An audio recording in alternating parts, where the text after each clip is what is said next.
Hello students, कैसे हैं सभी। आज अपन पढ़ रहे हैं एंडोक्राइन सिस्टम। लास्ट क्लास में हमने नर्वस सिस्टम के बारे में बात की थी। नर्वस सिस्टम क्या होता है, उसका रेगुलेशन कैसे होता है और इसके अंदर क्या क्या फंक्शनल यूनिट्स हो सकती हैं, एक्शन पोटेंशियल कैसे जनरेट हो सकता है, उसके बारे में हमने कुछ बातें की थी कि आप एक्शन पोटेंशियल को कैसे जनरेट कर सकते हो। तो वहाँ तक अपनी बात हुई थी।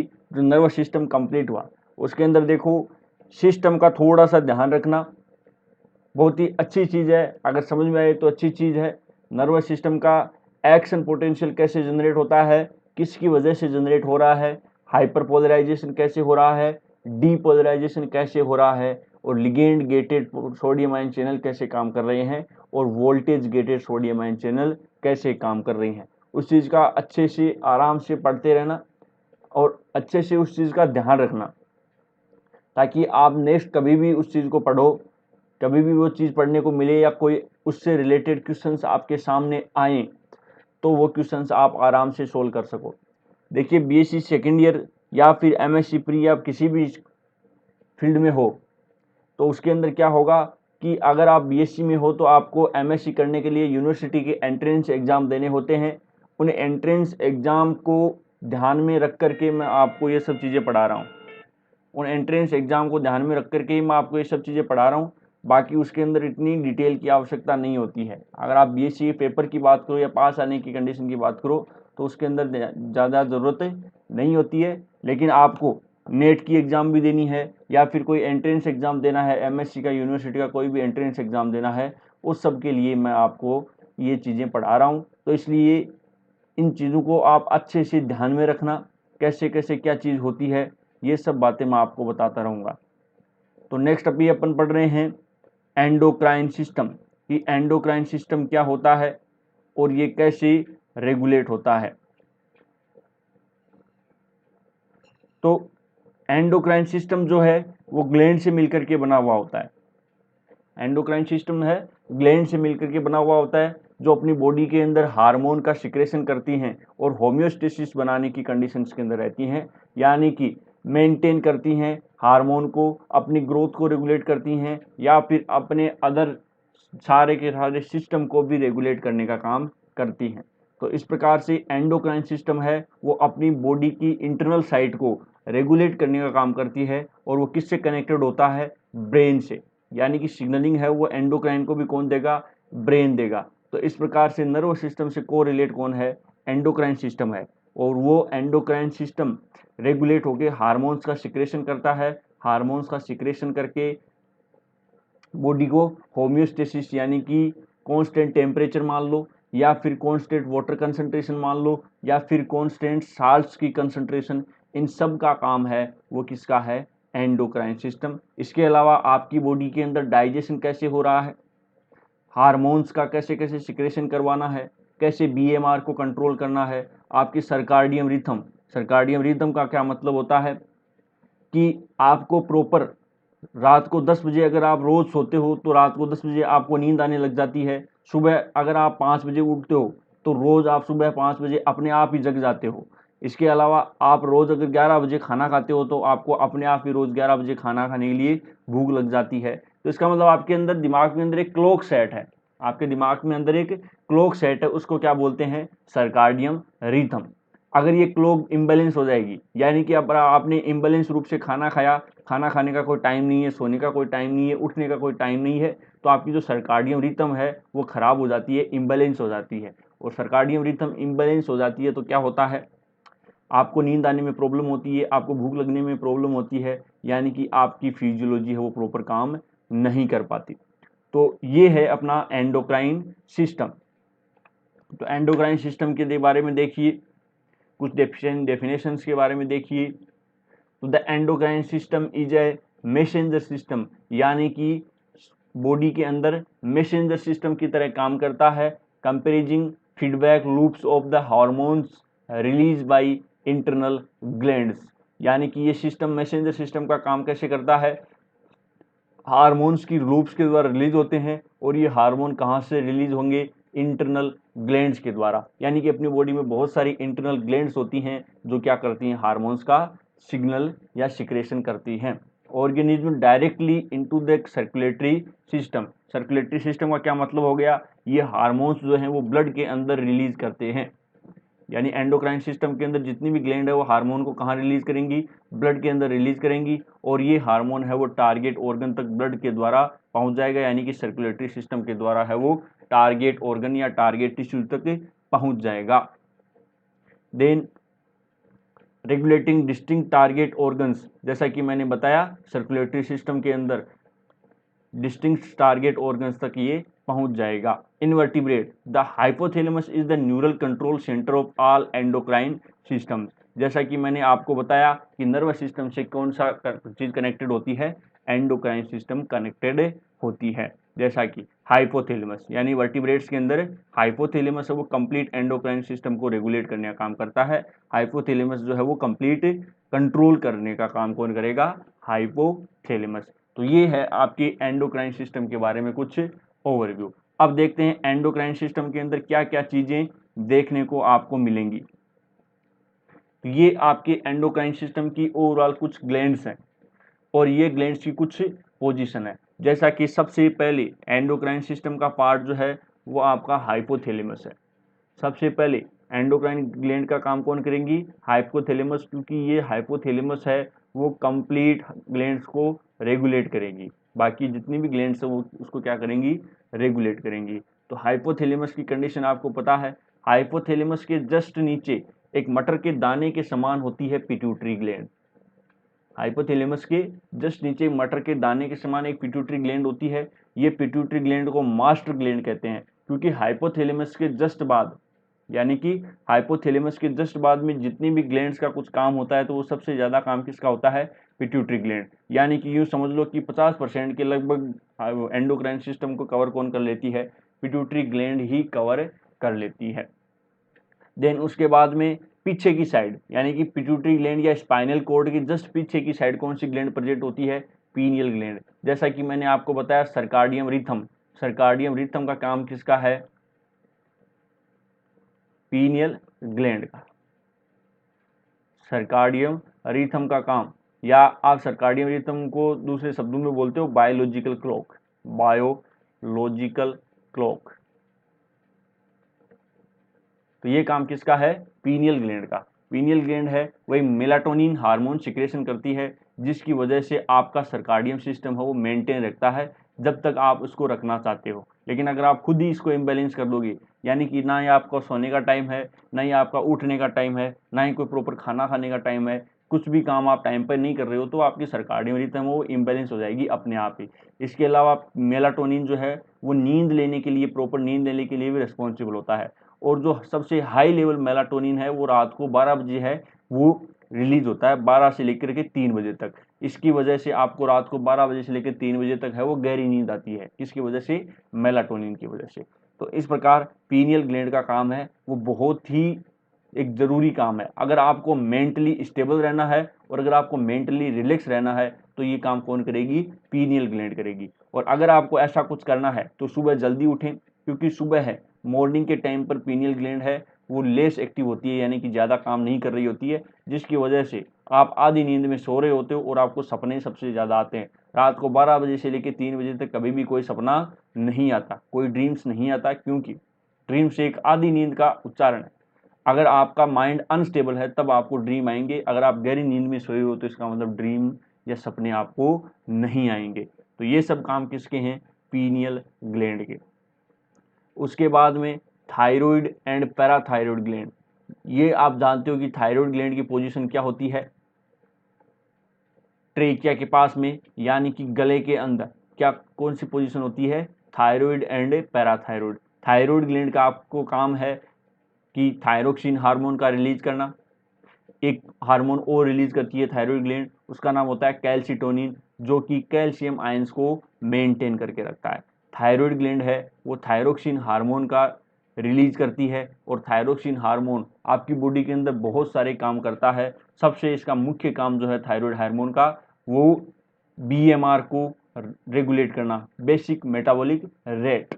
बीएमआर को क्या करना, रेगुलेट करना। ना तो बीएमआर को ज़्यादा होने देना और ना बीएमआर को कम होने देना। अगर आपकी बीएमआर ज़्यादा हो गई, यानी कि बेसल मेटाबॉलिक रेट है वो ज़्यादा हो गई, तो आपको बहुत ज़्यादा पसीना आएगा, आपकी बॉडी है वो गर्म हो जाएगी। और अगर आपकी बीएमआर लो हो गई तो आपको जो है ठंड महसूस ज़्यादा होगी। तो इस प्रकार से दोनों ही चीज़ों को होम्योस्टेसिस, इसीलिए तो बोल रहे हैं ना कि एंडोक्राइन सिस्टम है वो होम्योस्टेसिस रखने का काम करती है, यानी कि ना तो आपको ज़्यादा टेम्परेचर बढ़ने देगी और ना टेम्परेचर घटने देगी। और अगर ये एंडोक्राइन सिस्टम इम्बैलेंस हो जाता है तो आपको बहुत सारी प्रॉब्लम हो सकती हैं। देन उसके बाद में थाइमस ग्लैंड है। थाइमस ग्लैंड जो है वो लंग्स के पास में प्रेजेंट होती है और इसका मुख्य काम है वो इम्यूनिटी प्रोवाइड करवाना।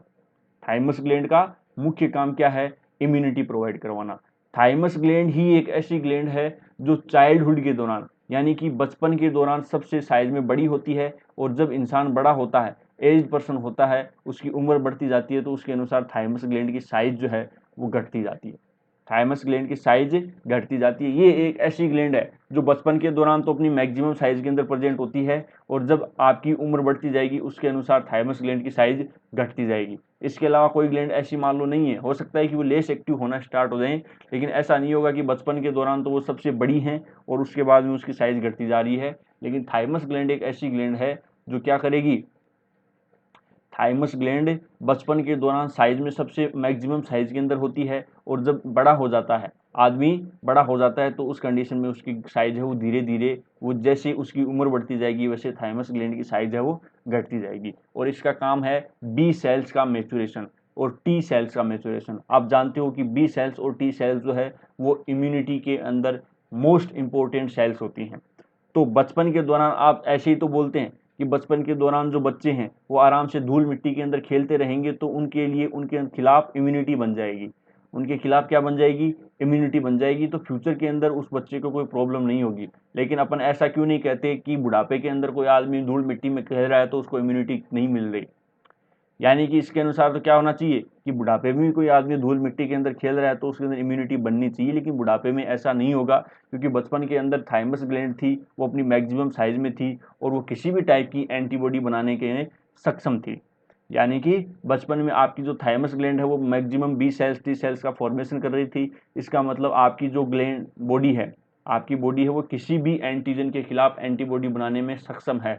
लेकिन जब इस थाइमस ग्लैंड की साइज जो कम होती जाएगी, इसी के अनुसार क्या है कि आपकी बॉडी रोगों से लड़ने की क्षमता कम होती जाएगी। तो ये क्या है आपकी थाइमस ग्लैंड। देन पेनक्रियाज आता है।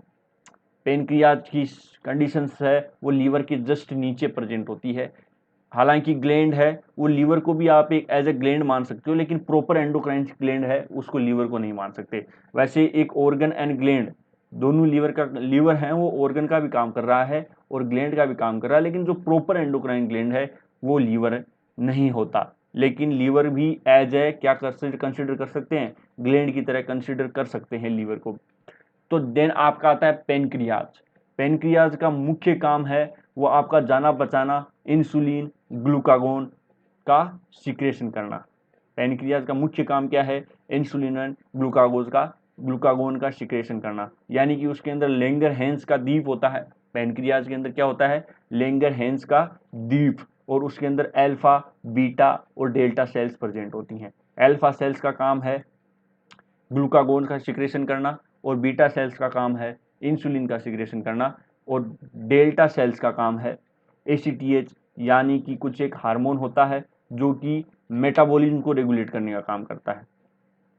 एक हार्मोन होता है जो मेटाबॉलिज्म को रेगुलेट करने का काम करता है। तो इस प्रकार से पैनक्रियाज जो हैं और इंसुलिन एंड ग्लूकागोन एक दूसरे के अपोजिट काम करते हैं, और इंसुलिन एंड ग्लूकागोन जो है वो एक दूसरे के अपोजिट काम करते हैं। यानी कि इंसुलिन है ग्लूकोज को अंदर लेके आ रहा है, जब हाई ग्लूकोज लेवल आपके ब्लड के अंदर प्रेजेंट है तो इंसुलिन काम करता है जो रिसेप्टर के माध्यम से ग्लूकोज को ब्लड से सेल्स के अंदर लेके आता है। लेकिन जब ग्लूकोज की कमी हो जाती है आपकी सेल्स में या आपके ब्लड में, ग्लूकोज की कमी हो जाती है, तब इंसुलिन नहीं बल्कि कौन सा हार्मोन काम कर रहा होता है, ग्लूकागोन, जिसकी वजह से लीवर ने ग्लूकोज को एज ए ग्लाइकोजन के फॉर्म में स्टोर करके रखा हुआ है। उस ग्लाइकोजन को तोड़ के उससे वापस क्या बनाया जाए, ग्लूकोज बनाया जाए। उस ग्लाइकोजन को तोड़ करके क्या बनाया जाए, ग्लूकोज बनाया जाए। तो इस प्रकार क्या है कि जब ग्लूकोज की कंसंट्रेशन हाई है तो इंसुलिन काम कर रही है, और ग्लूकोज की कंसंट्रेशन एकदम से लो है तो ग्लूकागोन काम कर रहा है। उसके बाद में ग्लैंड आती है एड्रिनल ग्लैंड। एड्रिनल ग्लैंड है वो किडनी के जस्ट ऊपर प्रेजेंट होती है। एड्रिनल ग्लैंड कहाँ है, किडनी के जस्ट ऊपर प्रेजेंट होती है, ये किडनी। अब एड्रिनल के अंदर भी दो हार्मोन, दो साइट होती हैं, एक तो होता है एड्रिनल कॉर्टेक्स और एक होता है एड्रिनल मेडुला। इससे भी काफ़ी हार्मोन रिलीज होते हैं, जैसे ग्लूकोकोर्टिकोइड्स, मिनरलोकोर्टिकोइड्स एंड कुछ एंड्रोजन्स। एंड इसके एड्रिनल मेडुला के द्वारा एपिनेफ्रिन एंड नोरेपिनेफ्रिन होते हैं, जिसको कंबाइंडली एड्रिनलिन हार्मोन भी कहते हैं, जो कि फार एंड फियर के रूप में काम करता है। यानी कि इमरजेंसी कंडीशन के अंदर कौन से हार्मोन काम करेंगे, एपिनेफ्रिन एंड नोरेपिनेफ्रिन। इसी प्रकार एड्रिनल ग्लैंड है वो करो या मरो हार्मोन को रिलीज करती है, एड्रिनल हार्मोन, एड्रिनलिन हार्मोन जिसको अपन बोलते हैं, यानी कि एपिनेफ्रिन एंड नोर एपिनेफ्रिन। अब ये करो या मरो या फिर ये कैसे हार्मोन काम करते हैं, इसके बारे में अपन आगे चर्चा करेंगे। इसके बारे में अपन चर्चा कहाँ करेंगे, आगे। देन नेक्स्ट ग्लैंड है वो ओवेरी। इन फीमेल की कंडीशन में आप क्या करेंगे, ओवेरी। ओवेरी भी एक ग्लैंड की तरह काम करती है, एंड टेस्टिस भी एक ग्लैंड की तरह काम करती है। आप जानते हो कि ओवेरी प्रोजेस्टेरोन, एस्ट्रोजन हार्मोन इन सब का सिक्रेशन करती है, और टेस्टोस्टेरोन का हार्मोन है वो टेस्टिस रिलीज करते हैं। और जो भी एंडोक्राइन हार्मोन रिलीज करते हैं उसको अपन क्या बोलते हैं, एंडोक्राइन ग्लैंड। जो भी हार्मोन रिलीज करेगी उसको अपन क्या बोलते हैं, एंडोक्राइन ग्लैंड बोलते हैं। और प्लेसेंटा, प्लेसेंटा यानी कि जब कोई फीमेल प्रेग्नेंट होती है तो प्लेसेंटा का डेवलपमेंट होता है। जब कोई फीमेल प्रेग्नेंट होती है तो प्लेसेंटा का डेवलपमेंट होता है, और प्लेसेंटा आप जानते हैं कि प्रोजेस्टेरोन हार्मोन का सिक्रेशन करता है। यानी कि जब तक प्रेगनेंसी कंप्लीट नहीं हो जाती, जब तक कि एम्ब्रियो अपनी मदर बॉडी से आउटसाइड में नहीं आ जाता, तब तक प्लेसेंटा है वो प्रोजेस्टेरोन हार्मोन का सिक्रेशन करता है। और प्लेसेंटा से पहले, यानी कि प्लेसेंटा नहीं बना था, क्योंकि प्लेसेंटा तो प्रेग्नेंट होने के कुछ टाइम लेगा, लेकिन जब एम्ब्रियो का इम्प्लांटेशन हो गया तो इनिशियली प्रोजेस्टेरोन हार्मोन का सिक्रेशन किसने किया, इनिशियली प्रोजेस्टेरोन हार्मोन का सिक्रेशन किया कार्पस ल्यूटियम ने। यानी कि ओवुलेशन के बाद में जस्ट बाद में क्या बनेगा, कार्पस ल्यूटियम। और कार्पस ल्यूटियम है अगर प्रेग्नेंट हो गई, यानी कि इम्प्लांटेशन हो गया एम्ब्रियो का, तो फिर कुछ टाइम तक, जब तक प्लेसेंटा नहीं बनेगा, तब तक कार्पस ल्यूटियम जो है वो प्रोजेस्टेरोन हार्मोन का सिक्रेशन करता है। इस प्रकार से कुछ एंडोक्राइन सिस्टम की ग्लैंड्स थी जो आपकी बॉडी के अंदर उनकी क्या क्या पोजीशन होती है, उन पोजीशन के बारे में मैंने आपको बताया। Just a second.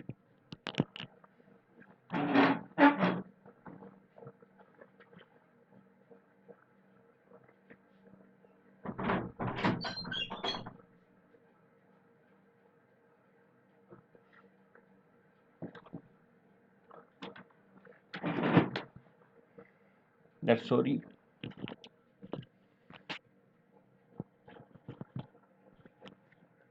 तो ये एंडोक्राइन ग्लैंड्स थी जो अपनी बॉडी के अंदर उसकी क्या क्या पोजीशन होती है, उन पोजीशंस के बारे में हमने बताया। अब अपन एक एक ग्लैंड्स के बारे में डिटेल से स्टडी करते हैं कि हाइपोथैलेमस जो है, अब हाइपोथैलेमस से वो सारे काम करती है। हाइपोथैलेमस से रिलीजिंग हार्मोन और इनिबिन हार्मोन रिलीज होते हैं। यानी कि रिलीजिंग हार्मोन और इनिबिन हार्मोन का क्या मतलब हो गया, रिलीजिंग हार्मोन तो तब सीक्रेट होगा जब आपको उस हार्मोन की ज़रूरत होगी, और जब आपको उस हार्मोन की ज़रूरत कंप्लीट हो जाएगी तो हाइपोथैलेमस को आप वापस सिग्नल स्टार्ट करते हैं, यानी वापस सिग्नलिंग देते हैं कि अपना काम हो चुका है, अब उस हार्मोन की ज़रूरत नहीं है। तो उसके लिए वापस सिग्नल के फॉर्म में कौन सा हार्मोन रिलीज किया जाता है, इनिबिन हार्मोन। और यह इनिबिन हार्मोन जो पर्टिकुलर हार्मोन आप रिलीज कर रहे थे उसको रिलीज करवाना बंद कर देगा। एग्जाम्पल मैं आपको देता हूँ, जैसे कि मान लो एक हार्मोन का आप एग्जाम्पल ले लो, और हार्मोन का एग्जांपल जैसे लेता हूं मैं पेनक्रियाज से रिलीज होने वाला इंसुलिन हार्मोन। तो अपन देखेंगे कि रिलीजिंग हार्मोन इंसुलिन की ज़रूरत है तो हाइपोथैलेमस जो है, हाइपोथैलेमस से रिलीजिंग हार्मोन निकलेगा, और यह हार्मोन निकल के इंसुलिन हार्मोन का सिक्रेशन करवाएगा। लेकिन जब आपकी बॉडी के अंदर इंसुलिन हार्मोन का काम कंप्लीट हो चुका है, सारा काम हो चुका है, मेटाबॉलिज्म वगैरह, आप ग्लूकोज भी प्रॉपर सेल्स के अंदर आ चुका है, तो इसका मतलब क्या हो गया कि अब इंसुलिन हार्मोन की आपको ज़रूरत नहीं है, बॉडी को ज़रूरत नहीं है। तो वापस से इससे हार्मोन रिलीज किया जाता है, इनिबिन हार्मोन। वो वापस पेनक्रियास से वापस कहाँ पहुँचेगा, हाइपोथैलेमस, और हाइपोथैलेमस को सिग्नल देगा कि अब इंसुलिन हार्मोन की ज़रूरत नहीं है, इंसुलिन हार्मोन को रिलीज करना बंद किया जाए। तो हाइपोथैलेमस जो है वो उस हार्मोन को रिलीज करना बंद कर देता है। तो हाइपोथैलेमस का है वो सारी की सारी ग्लैंड्स के ऊपर कॉन्टेक्ट होता है, यानी सारी ग्लैंड को रेगुलेट करने का काम करता है। आप देख पा रहे हो ये सारी ग्लैंड है वो एक रेगुलेट मैनर में, यानी कि एक सीक्वेंस से एक दूसरे से जुड़ी हुई हैं, ऐसा नहीं है कुछ अलग से। तो इस प्रकार से न्यूरॉन से जुड़ी हुई हैं और इनसे सिग्नलिंग है वो प्रॉपर चलती रहती है। तो ये था अपनी सारी की सारी कुछ ग्लैंड्स के बारे में। अब अपन बात करेंगे पर्टिकुलर ग्लैंड्स, यानी कि पिट्यूटरी ग्लैंड। पिट्यूटरी ग्लैंड क्या होती है एंड उसकी पोजीशन आप देख पा रहे हो कि हाइपोथैलेमस के जस्ट नीचे आपको पिट्यूटरी ग्लैंड दिखाई देती है। तो ये है आपकी पिट्यूटरी ग्लैंड, हाइपोथैलेमस के जस्ट नीचे। पिट्यूटरी ग्लैंड जो है वो दो पार्ट्स में डिवाइड होती है, anterior pituitary and posterior pituitary. Pituitary gland जो है वो दो पार्ट्स में डिवाइड होती है, एक तो होती है एंटीरियर पिट्यूटरी और एक होती है पोस्टीरियर पिट्यूटरी। एंटीरियर पिट्यूटरी को एडिनोहाइपोफाइसिस बोलते हैं एंड पोस्टीरियर पिट्यूटरी को न्यूरोहाइपोफाइसिस बोलते हैं। इन दोनों पार्ट से अलग अलग टाइप के हार्मोन रिलीज होते हैं, यानी कि इन दोनों पार्ट से अलग अलग टाइप के हार्मोन रिलीज होते हैं। एंटीरियर पिट्यूटरी है, एंटीरियर पिट्यूटरी से हार्मोन रिलीज होता है वो ग्रोथ हार्मोन है, वो मुख्य हार्मोन होता है, यानी कि ये ग्रोथ हार्मोन है वो बचपन के अंदर बोन्स मसल्स एंड ऑर्गन्स की क्या करवाएगा, ग्रोथ करवाएगा प्रॉपर। यानी कि ये हार्मोन है वो 20 साल के बाद में, यानी कि उम्र ज़्यादा से ज़्यादा 20 साल के बाद में काम करना कुछ कम कर देता है। ऐसा नहीं है कि ग्रोथ हार्मोन एकदम से काम करना बंद कर देता है, क्योंकि ग्रोथ हार्मोन कुछ अमाउंट में मेटाबॉलिज्म को भी रेगुलेट करता है। इसके अलावा ग्रोथ के अलावा भी बहुत सारी चीज़ों को रेगुलेट करता है, लेकिन ग्रोथ हार्मोन की कंसंट्रेशन है वो बचपन जब आपका गुजर जाएगा उसके बाद में कम हो जाती है। देन एंटीरियर पिट्यूटरी से प्रोलेक्टिन हार्मोन रिलीज होता है। प्रोलेक्टिन हार्मोन का काम है मिल्क सिक्रेशन करना, यानी कि ये ब्रेस्ट पे कुपिकाओं पे, यानी कि यहाँ एक कुपिकाओं को एक्टिवेट करता है और इसका काम है मिल्क फॉर्मेशन। ध्यान रखना मिल्क सिक्रेशन का काम किसका है, ऑक्सीटोसिन का। मैं मिल्क फॉर्मेशन नहीं बोल रहा हूँ, मैं मिल्क सिक्रेशन नहीं बोल रहा हूँ, मैं बोल रहा हूँ मिल्क फॉर्मेशन। तो मिल्क फॉर्मेशन है वो किसका काम है, देन ये शायद आपको यहाँ दिखाई दे रहा होगा, इसका काम क्या है, मिल्क फॉर्मेशन। प्रोलेक्टिन का हार्मोन का काम है मिल्क फॉर्मेशन, यानी कि ये ब्रेस्ट के ऊपर काम करता है। ब्रेस्ट पे काम करके जब एम्ब्रियो फीमेल की बॉडी से आउटसाइड में आ जाता है तो प्रोलेक्टिन हार्मोन की कंसंट्रेशन बढ़ जाती है, और प्रोलेक्टिन हार्मोन की कंसंट्रेशन बढ़ जाती है तो मिल्क फॉर्मेशन होना स्टार्ट हो जाता है। और ये सिग्नल कौन देगा, ये सिग्नल देगा प्लेसेंटा। इसको सिग्नल कौन देगा, प्लेसेंटा, और फिर प्लेसेंटा बॉडी से बाहर निकल जाता है। तो इस प्रकार प्रोलेक्टिन हार्मोन है वो ब्रेस्ट पे काम करेगा, ब्रेस्ट रीजन पे ये काम करता है। और जब एम्ब्रियो डेवलप हो रहा होता है और एम्ब्रियो का प्रॉपर फॉर्मेशन होकर वो फीमेल बॉडी से बाहर आ जाता है तो कुछ टाइम तक या कुछ महीनों तक ये क्या काम करेगा, मिल्क फॉर्मेशन का काम है वो कंटिन्यूसली करता रहेगा। देन उसके बाद में LH हार्मोन यानी कि luteinizing hormone and FSH hormone, follicle stimulating hormone, ये दो टाइप के हार्मोन होते हैं। ये दोनों हार्मोन जो हैं वो मेन रोल है वो स्पर्मेटोजेनेसिस या oogenesis जिसके अंदर काम करते हैं, ओवुलेशन के अंदर इसका काम होता है। यानी कि LH एंड FSH हैं वो ओवेरीज और टेस्टिस दोनों पर प्रॉपर काम करते हैं। ओवेरी से तो क्या बनाएंगे, ओवम। हालांकि ओवम जो हैं वो एक फीमेल के पैदा होने से पहले ही बन जाते हैं, लेकिन टेस्टिस यानी कि स्पर्म बनाने के अंदर इनका रोल होता है। ध्यान रखना ओवम जो हैं वो एक फीमेल जब अपनी मदर की बॉडी के अंदर रहती है तभी ओवम का कंप्लीट सिंथेसिस हो जाता है। बस उसका डिवीजन है वो इनहिबिट करके रखा जाता है, डिवीजन को रोक के रखा जाता है, लेकिन ओवम कंप्लीट अपने पैदा होने से पहले ही फीमेल के अंदर बन जाते हैं, मेल के अंदर पैदा होने के बाद में बनना स्टार्ट होते हैं। तो LH हार्मोन का काम क्या है, एक तो oogenesis या स्पर्मेटोजेनेसिस का काम करवाना, दूसरा काम है इससे एस्ट्रोजन एंड प्रोजेस्टेरोन का हार्मोन का सिक्रेशन करना। प्रोजेस्टेरोन हार्मोन है वो प्रेगनेंसी के टाइम पे रिलीज होता है, और एस्ट्रोजन हार्मोन है वो मेंस्ट्रुएशन साइकिल को कंट्रोल करता है। तो इस प्रकार से LH एंड FSH हार्मोन जो हैं वो मेंस्ट्रुएशन साइकिल को कंट्रोल करने का काम करते हैं, और मेल के अंदर हैं वो ओनली टेस्टोस्टेरोन हार्मोन का सिक्रेशन करते हैं, इसके अलावा स्पर्म फॉर्मेशन का काम भी कर सकते हैं। तो इस प्रकार से LH एंड FSH हैं वो कहाँ से रिलीज हो रहे हैं, एंटीरियर पिट्यूटरी से। LH एंड FSH भी कहाँ से रिलीज हो रहे हैं, एंटीरियर पिट्यूटरी से ये रिलीज हो रहे हैं।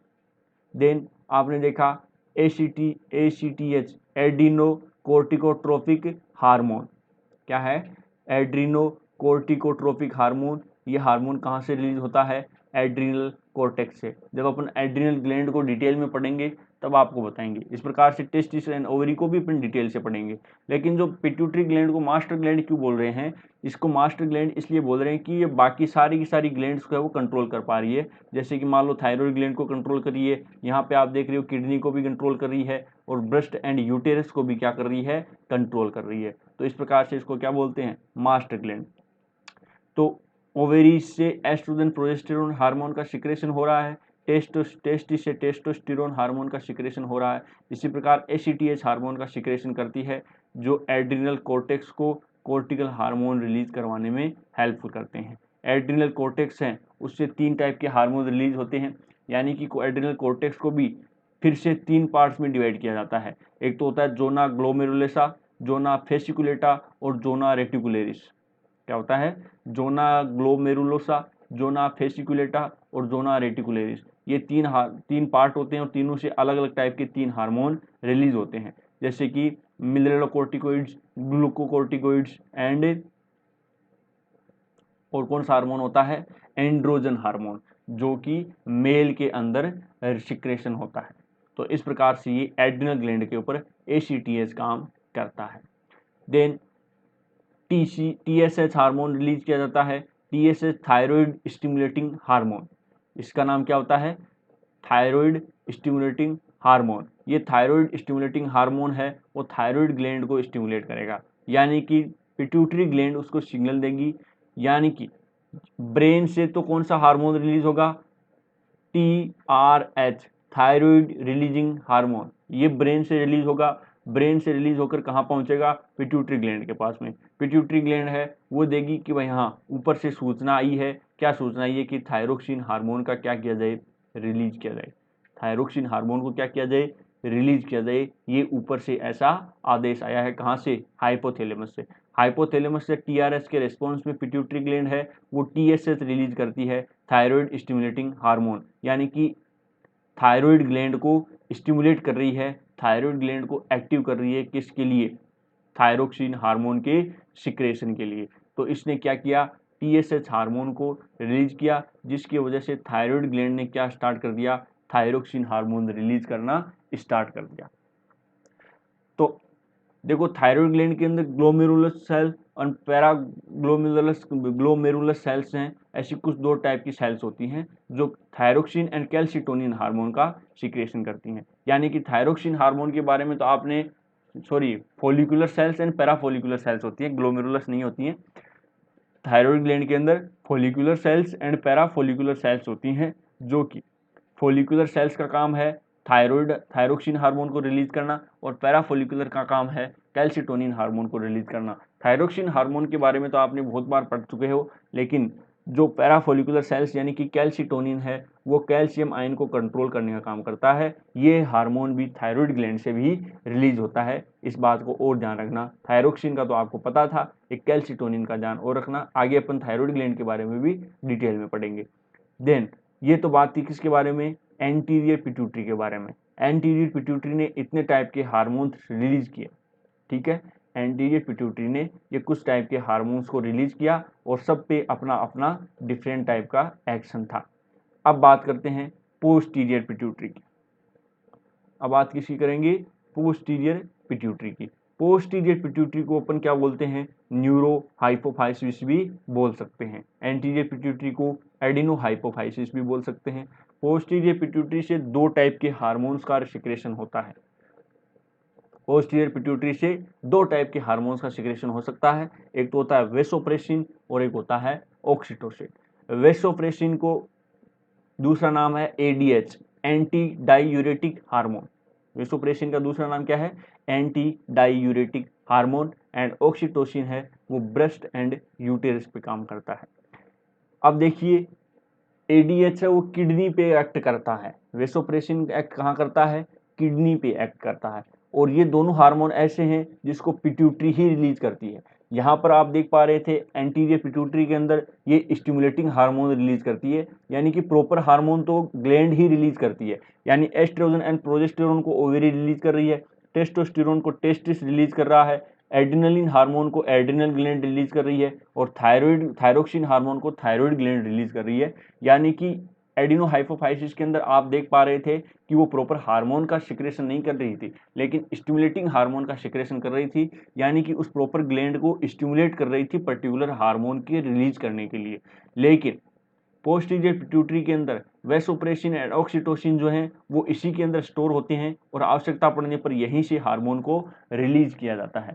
यानी कि वेसोप्रेसिन है वो किडनी पे एक्ट करेगा, किडनी पे एक्ट करके इसका काम क्या है? वाटर का रीएब्जॉर्प्शन। यानी वेसोप्रेसिन का मुख्य काम क्या है? Water reabsorption. जब यूरिया फॉर्मेशन हो रहा होता है या फिर जब अपन एक्सक्रीटरी सिस्टम पढ़ेंगे तब अपन इसको डिटेल में पढ़ेंगे कि वाटर रीएब्जॉर्प्शन कैसे किया जाता है और क्यों किया जाता है।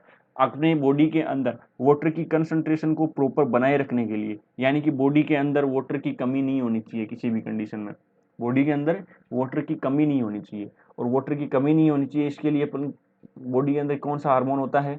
वेसोप्रेसिन या ADH हार्मोन। ये वाटर का वापस से रीएब्जॉर्प्शन करता है, जिसकी वजह से आपका यूरिन है वो कंसंट्रेट फॉर्म में रिलीज होता है। अगर ये हार्मोन काम नहीं कर पाया, अगर ये हार्मोन जो है काम नहीं कर पाया तो डाइल्यूटेड यूरिन आएगा, यानी कि यूरिन के अंदर पानी की मात्रा ज़्यादा आएगी। और अगर यूरिन के द्वारा यूरिन के थ्रू पानी की मात्रा ज़्यादा आ रही है तो बॉडी के अंदर पानी की कमी हो जाएगी। इस कंडीशन को आप क्या बोलते हो? डिहाइड्रेशन। यानी आपकी बॉडी है वो डिहाइड्रेशन फील करना स्टार्ट कर देगी। यह एक डिजीज होती है। जब वेसोप्रेसिन काम नहीं कर रहा होता है तो एक डिजीज होती है जिसको अपन बोलते हैं डायबिटीज इंसिपिटस।